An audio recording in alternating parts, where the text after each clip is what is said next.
Hello everyone, Isha here. First off, I'd just like to apologize for not being able to cover the Las Vegas Grand Prix last weekend. It was a very interesting, very busy weekend. Started on the wrong foot, definitely, especially for the American spectators who had gone to enjoy the weekend. However, the race, I feel like, made up for some of it at least. It was a spectacular race, one of the best so far this season. But anyways, let us now talk about the last race of the 2023 season. We are in Abu Dhabi. Now, so far, we've already had our 3 practice sessions, FP1, FP2 yesterday, FP3 earlier this morning, followed by an interesting quali session, and then we will have the race tomorrow. So let us get started by talking about the quali session. So for the quali, Q1, 2 unfortunate things that happened were Carlos Sainz being kicked out of Q2. He is going to be starting in 16th place tomorrow, which I will be talking more about later. He blamed some of it, at least, on Pierre Gasly for impeding him. But anyways, also unfortunate was Logan Sargent having 2 flying lap times deleted for track limits. It was unfortunate because the Williams have been doing interestingly well this weekend. So, it would have been interesting to see how far up the grid Logan Sargent could have started, but because of lap times being deleted, he will be starting in 20th place, all the way at the back of the grid. Now, there were quite a few other drivers who had lap times deleted. We will be talking about it later, but talking about Q2 now. So in Q2, Hamilton was out.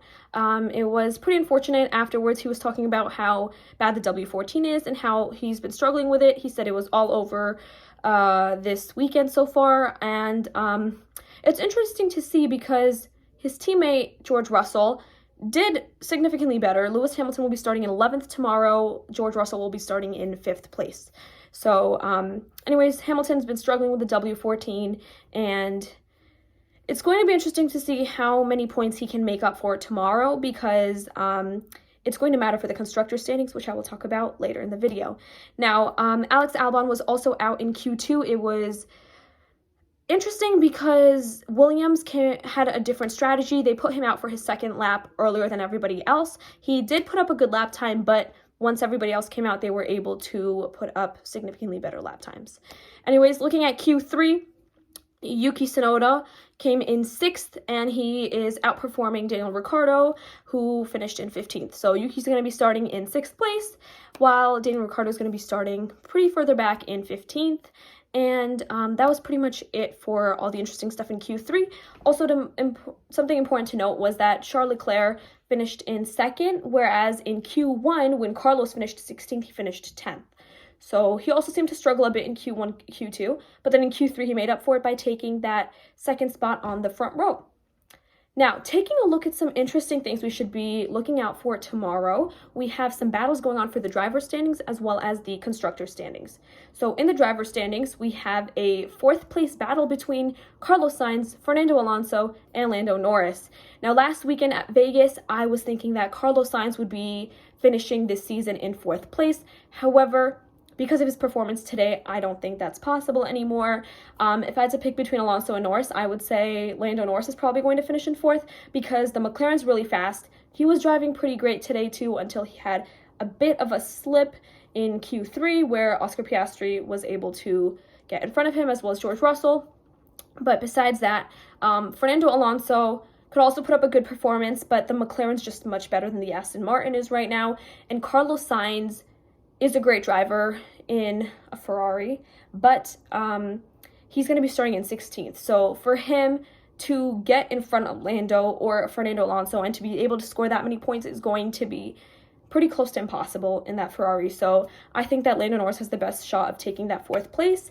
But anyways, also battles going on for the constructor standings. We have a battle for 2nd place between Mercedes and Ferrari. Mercedes is ahead by 4 points, and this is where I think there's going to be lots of pressure on Lewis Hamilton and Carlos Sainz because Mercedes and Ferrari both have one driver who's going to be starting in a good spot tomorrow, one driver starting in a bad spot. George Russell and Charles Leclerc will be starting in 4th and 2nd place, so they'll be able to score lots of points for the team. However, the pressure is really going to be on for Lewis Hamilton and Carlos Sainz because they're starting in 11th and 16th. Now, I think that it's going to depend the most on them as to whether their team will be in 2nd for the constructor standings.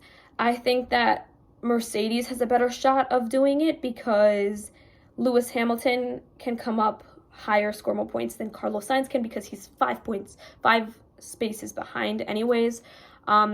But, you know, it could go either way at this point. Anyways, another battle to look out for the constructor standings is between McLaren versus Aston Martin. For 4th place, McLaren is 11 points ahead of Aston Martin. And to be honest, I don't think this is going to be much of a battle because McLaren has been doing amazing ever since the summer break, and both of their drivers are also putting in some great performances, as we've already seen this weekend, especially in the quali session today. So I think that they're definitely going to be taking home that 4th place in the constructor standings. Aston Martin, you know, Fernando Alonso and Lance Stroll, Fernando Alonso puts up good performances. He scores the majority of the points for Aston Martin, but it's going to be difficult for Lance Stroll to pull his weight and score enough points to get ahead of McLaren. So for that battle, I think it's pretty easy to tell who's going to be winning, but, you know, it's just something to look out for tomorrow. And just to do a quick recap of the top 10 starting on the grid tomorrow, we've got Max, Charles, and Oscar in that podium spot 1, 2, and 3, followed by George, Lando, and Yuki in 4, 5, and 6.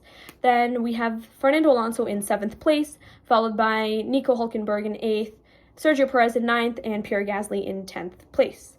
So it's definitely going to be an interesting race tomorrow. It's going to be the last of the 2023 season. After that, we've got a few months of nothing Formula One related. So, you know, it's going to be interesting to see what happens.